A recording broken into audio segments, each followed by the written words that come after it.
Hello guys, আজকে আমি খুবই সিম্পলভাবে মজাদার একটি কেকের রেসিপি বানালাম।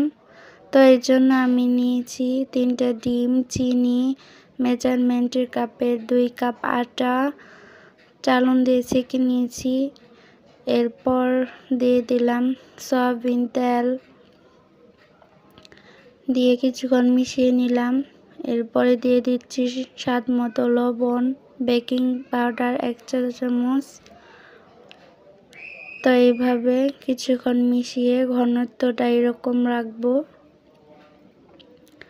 তো এরপরে আমি মাইক্রোওভেনে 7 মিনিটের জন্য দিয়ে দিলাম।